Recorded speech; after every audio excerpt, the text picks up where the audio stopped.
So, carrying that stress after the stressor is a lot of what poses the problem for some people. The stressors keep building up because you never really release them in the moment.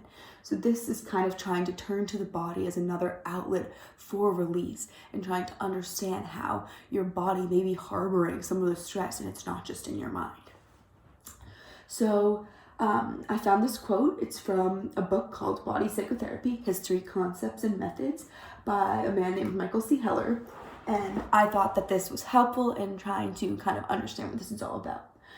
So he describes body psychotherapy as interaction between muscle tone, respiration, the coordination of movement, and the psyche. So, kind of what does that mean? If you think about it, your psyche, your neurons, your brain innervations are really what control your muscles, your respiration, your coordination of movement. Your brain isn't a separate entity from your body. It's all connected. Your brain is your body. Your brain's a part of your body. And that's something that's really important to understand, how the way your brain interacts with the different areas of itself, it's interacting with all the parts of your body as well. So one important component, as you can see in this figure, is it allows the therapist to make physical contact while guiding through impulses or exercises, which is a very, very unique aspect of this, which can also pose, some problems or some questions as to, whether clients would be comfortable with that. And I'll discuss that a little bit later on. So just to continue, some general information on the approach, it requires, as I mentioned, an entirely new perspective. You really have to look at this from a different angle than a lot of us typically do when we're just doing vocal psychotherapy, which, to note, body psychotherapy does incorporate every aspect of vocal traditional psychotherapy that we have learned in class. The somatic component, the physical component, is simply an addition. It's a third dimension of the therapy.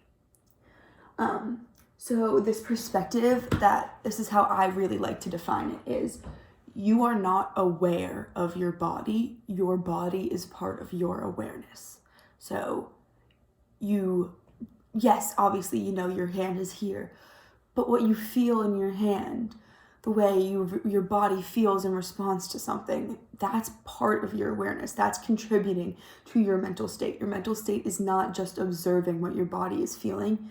Your body is feeding into your brain. Your body is communicating with you at all times.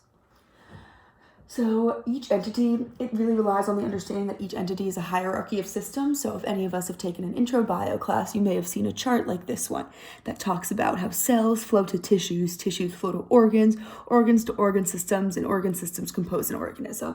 So it's kind of that understanding of how, our body builds up and up and up until we make the whole.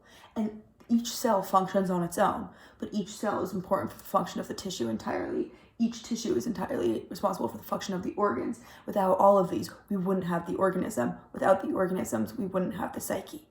And that's what's really essential to kind of grasp.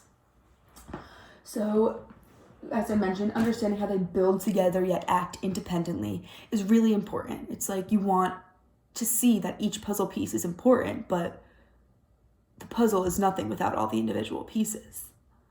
It's really... This concept is often implicated in many different books about body psychotherapy, and it's called communication between the dimensions. So if you read a book about it, or you're trying to learn up on how to generally be a body psychotherapist, they define these 4 dimensions in this photo here as body, behavior, psyche, and metabolic activity. You might be like, metabolic activity? But the gut-brain axis is actually huge. Obviously we know more biological understandings of how the gut and the brain communicate today, but it's funny how we've really known for a long, long time